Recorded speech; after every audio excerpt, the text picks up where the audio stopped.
welcome to the next episode of Got 10 Minutes. We are so blessed today to have one of the top 100 Black lawyers in America on our show, a UT Law graduate, a top law school, an international speaker, and one of my really good friends, Dustin O'Quinn. Dustin, thank you so much for being with us today. Thanks, Harold. Thanks for having me. Of course, and first question, got 10 minutes? For you, I have all the time in the world. Oh, that's so nice. But billable hours, I get it. So we're going to stick to 10 minutes. Okay? Sure. Okay. How about you go ahead and tell our viewers a little bit about yourself? Sure. I'm Dustin O'Quinn. I'm an employment-based immigration attorney. I work for Lane Powell, a firm in Seattle, Washington, with clients and reach all over the world. That's awesome. Well, and how did immigration become your specialty? So that seems very, very niche, right? So how'd you get interested in that? Sure. Spanish was one of my majors in college. And so when I would volunteer with the Young Lawyers Association and the law students in college, I would always get put on the Spanish cases for our pro bono work. And so then when I went to law school and even after graduating, I just wanted to volunteer with immigration cases, and it turned into a passion of mine. And so I wound up going right into immigration law upon graduating law school. That's cool. So when it comes to immigration, like for folks like me who might be ignorant of like all the different ways people can actually immigrate to the US, can you give us like a high level overview of how people can immigrate to the US? Yeah, there's a few ways to immigrate generally, but I'd say the three most common are you can be sponsored by a family member. Not any family member can sponsor you, but there are some if they are US citizens or permanent residents. You could also be sponsored by an employer if you have the right kind of job and skills to come to the United States.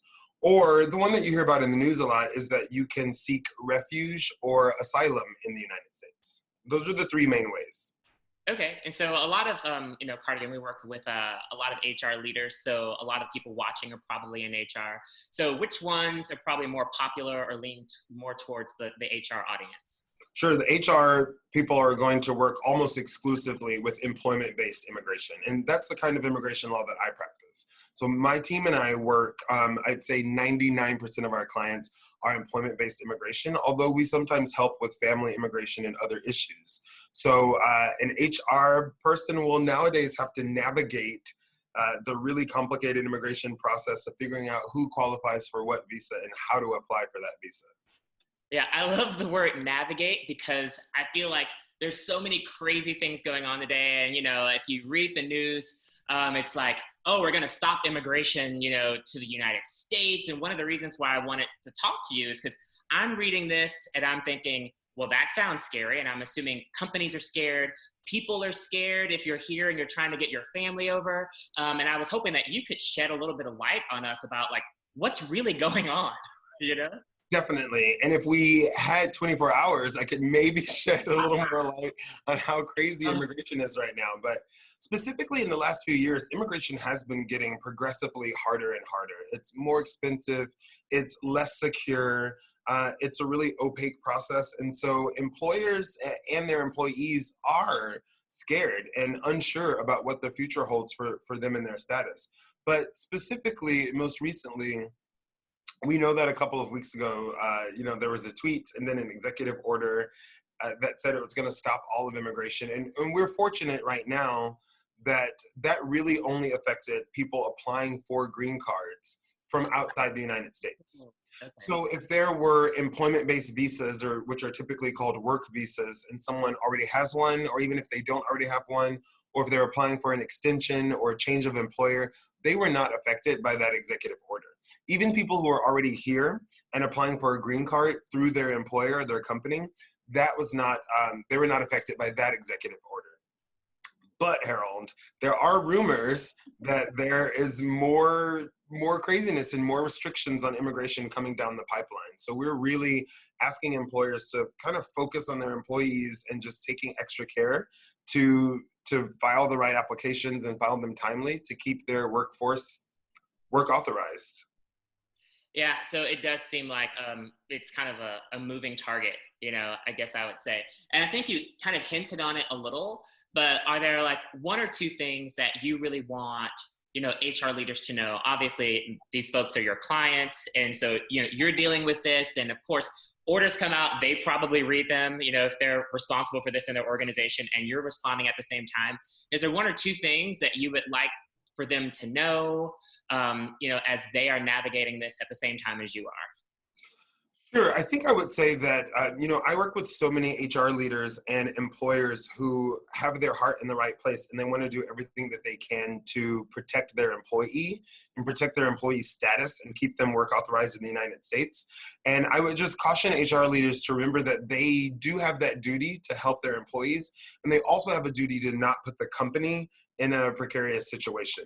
And even though immigration is not supposed to be adversarial, there are going to be just a few tiny options or paths where what's best for the company may not also be what's best for the employee. And so my biggest thing is to not just get your information from non-credible news sources. Don't read random immigration blogs to figure out what's best for you and your company. I do hate to sound like a salesman, but it's really important that HR leaders and their employees come to a meeting of the minds, and the best way to do that is to talk with an immigration lawyer to figure out exactly what's going on and what's best for the company. Yeah, and so is there, I guess that actually makes a lot of sense, right? If you have an immigration lawyer, you might as well reach out to your lawyer for the facts. And what about individuals who are navigating the process? So we talked about it from the company perspective. You also have, individuals, I'm assuming, who are seeking assistance as well. Would it be the same advice, or is it different from like a company perspective? It is the same advice. It's a little bit flipped. And the good news is that, companies and their employees are almost always working together towards the same goal. But because there is that little bit of a difference, I would tell employees that, the companies have a lot going on, particularly right now. And they also have a duty to protect themselves and do what's best for the company. And so for the employee to know what's really best for the employee and to know what all of their options are, I think the employee should do a little bit of digging and maybe consulting with an immigration lawyer as well. And it's not uncommon for an employee to seek out their own immigration lawyer just so that they can ask their questions and explore all of their options so that they can go back and have a really informed conversation with their HR leader.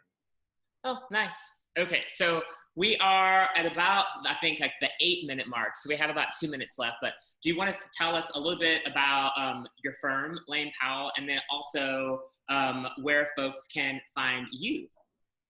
Yeah, so I mentioned that I'm in the Seattle office of Lane Powell, but we are a corporate firm and we do almost everything for companies: litigation, tax, employment, and of course, employment immigration law. And so, we are awarded and we've received national awards, and I really enjoy practicing, particularly here in the Pacific Northwest. Although as an immigration lawyer, I have clients all over the country and all over the world. And so before Corona, I've been traveling quite a bit to visit with clients all over the United States, and we can file applications and give advice from wherever you are. So I can be reached on my firm's website at www.lanepowell.com. I can also be found on LinkedIn, where I post lots of articles, and specifically, I post links to my firm's Corona Resource Center. Awesome. All right. Well, that's perfect. So we'll for sure tag you. Everyone follow Dustin O'Quinn. I think we are under 10 minutes, and I think you only bill at the 10-minute mark. So hopefully that means I'm not going to get a bill for this. Thank you for shedding light on a subject that's really kind of complicated and people don't know a whole lot about. I've learned a lot, and I'm sure our viewers have as well. So thank you so much for your time. Thanks for having me. Thanks. Bye-bye.